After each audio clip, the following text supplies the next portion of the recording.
Hello everyone, Elohim here. I hope everybody is doing okay and doing well with this air situation here in North America, especially our friends from Canada. So now about the video. This video is about my friend were telling me that this conversation is going around during the seasonal cycle about animal sacrifices in Lucumí and Yoruba practice. Um, as I responded my friend, and I know that this can sound very shady, and I'm not trying to dismiss anyone, but this is not the kind of conversation that never start from Black practitioners or Hispanic practitioners. Usually it's from let that car goes. This is New York. Give me a second.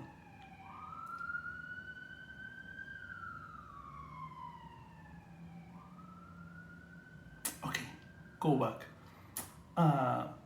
This is not the kind of conversation usually started for Black practitioners because we have a different background and our culture is entirely different. Even if you grow up in the same country, I have this example, my friend who were telling me about this, she's Dominican, but she always reminds me that her culture, being Dominican, is entirely different from the culture of her family, who actually grew up in the Dominican Republic, because she grew up in the United States. Her Spanish is not very well. It's not the best, and she always reminds me about that. And her culture and her practice is entirely different because your language change or shift your way to think, your culture, and everything else around. So going back to the topic, animal sacrifices. Every time that this conversation starts, is from people who don't understand and practice our religion, have total lack of disrespect about our practices and take it like a joke. It's this kind of, egolatric or egomaniac situation, like my religion is better than yours, I have one bigger than yours, my car is better, my house is better, my wife is better. It's, that kind of very stupid conversations, very empty, that in the end of the day don't affect in any possible way who is practicing the religion, because someone who is actually practicing the religion don't will sit down to have these kind of conversations. I'm doing it because when my friend told me, and my second friend told me, and my third friend told me, I was like, okay, I have a topic for conversation, and I am overworking right now. I don't have many time to do videos and stuff. My creativity is just being drowned for the company. So this is a topic I can talk right now. I do animal sacrifices being a practitioner. I not do it, but I have two reasons for. The first one is my personal experience. I grew up surrounded by this religion for Afro-Caribbean practitioners doing Candomble and Lucumí simultaneously. And I grew up seeing all of these animal sacrifices over and over, and I don't really like it. I don't really enjoy it.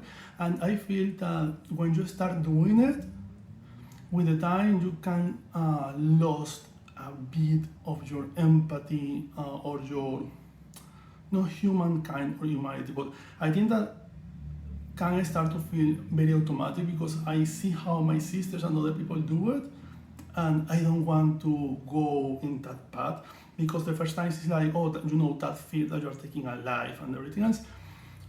When you have too much time doing it, this can turn a little like empty because it's not more a sacrifice, it's not more something that is strong to do for you, that you know that you are taking a life for magic, for a ritual, for a very powerful situation. You're just doing it because it's protocol. So in that moment, I think that the sacrifice lack power in some way. That is my personal perspective.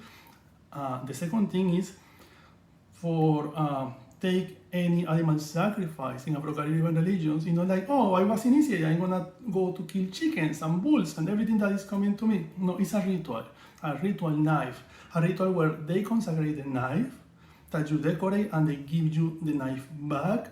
And in that ritual that takes 3 days, at least in Venezuela and Cuba, I don't know in other countries, because the religion obviously changing every country and everybody practicing a different way. I has been in initiations of other people in Venezuela, and I'm like, but my mom was different, and mine was different, and the initiation of my sisters was different. And every house do their things in their way, and we need to respect that. but you always receive the knife to make the sacrifice. You need to receive it. If you don't have the knife, you can do it. So what I did was, after my initiation, I totally avoided that ritual for years, for so many years. Even my mom decorated my knife, and I never take it. I never was there, because I didn't want to do it. Because I grew up very close to my grandma, which we visit every summer. She has pigs, she has chickens, dogs, rabbits in her very big patio. She grew up with a lot of animals, and we grew up with a lot of animals. And I have this very traumatic memory.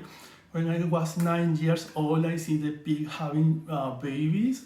Was beautiful, and the next morning they sacrificed the mom because it was her last load of babies, and she was in the perfect age. So they made for like 4 or 5 days in a row soup, bacon, and all kind of things that you can imagine that you can do with a pig. And we are talking about pigs in the Caribbean, which are the biggest one. It's a lot of food, and the whole family eat from there. So I have that memory, so I try to avoid these kind of situations. Anyway, I have been present in many multiple rituals where people are the priest, the Oba, or the person doing the ritual. They are doing the sacrifice, and I am there totally silent. I pray, I give the total respect to the situation, because ends being my religion, and I respect that. But inside of the religion, how we approach animal sacrifices, this is very important, because people can take things out of the context. Like every time that I personally say, oh, you know, white people, I'm not saying all white people in America. When I refer to white people, you perfectly know what kind of people I'm saying. Yeah, it's very general, but you know, you're not stupid. You know which group of people I am referring. The racist one, the kind of people who say, oh, I'm not racist. I have multiple Latin American friends, and I talk a bit of Spanish. I am not entitled. And they are always making jokes about Latin people, but when you say something about white people, they feel offended. It's that group of people. Now, how we approach animal sacrifices. This is the thing, and this is what makes something from the right to the hypocrites. The typical person says, oh, you do animal sacrifice. This is so disgusting. You are killing animals. Yeah, they are saying that while they are eating chicken, McDonald's, Burger King, Subway, jam, and sandwiches with chicken, and all kind of stuff that comes from factories where the chickens and all the animals are very mistreated to give you the food that you are eating. So I have this disgusting image in my mind, like, you know, this very ugly man eating the chicken and eating the wool and eating everything, and they are saying, oh, but you are disgusting because you are doing animal sacrifices while they are eating the animal. Such hypocrite. When you are inside of the religion, this is entirely different. The animals that we take for sacrifice, and I'm not saying that I do it, but I totally respect when other people is doing it. These animals is not something that you just, oh, you go and buy a chicken. You can do it inside of the religion, but we don't approach it that way.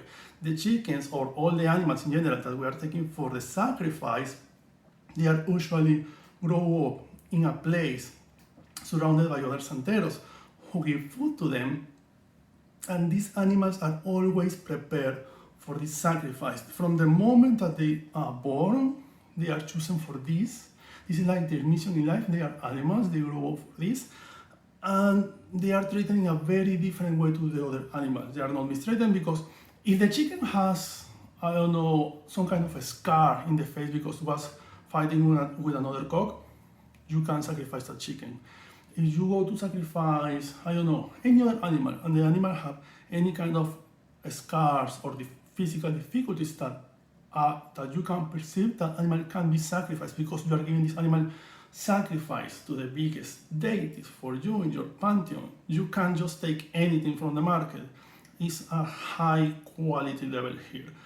Also, what we do with the animal sacrifice is not, oh, we take the animal, we sacrifice it, and we throw it in the garbage. We don't do that. I understand in some practices of hoodoo and voodoo are some kind of rituals and magical spells, very old school, that I'm not criticizing. I'm just saying for general perception, where you take the animal, you make some kind of cleansing or ritual, and you throw the animal in the street to follow some kind of protocol. That's some kind of ritual. Now, when you sacrifice to an animal to a deity, I was confused because it's a Portuguese quote in my mind in this moment referring to this. When you sacrifice an animal to a deity, it's no different than the chicken that you have in your burger, because we do the sacrifice and we eat the animal. Nobody's throwing the animals out there. In the rituals, in initiations, in all the protocols, usually, mostly in Santería, in Candomble, I can say at the top of my mind, like half of the rituals, we continue eating the animals after the sacrifice. Because you kill the animal, you give this animal to the deity, you present the animal to the deity, and at the end of the ritual, everybody goes to the table and eat everything that was sacrificed. It's not that you are just, you can take a chicken and curse somebody, but here nobody's doing it. I'm not doing it. In Santería, in Lucumí, in Yoruba, we have protocols, we have rules, we have a structure.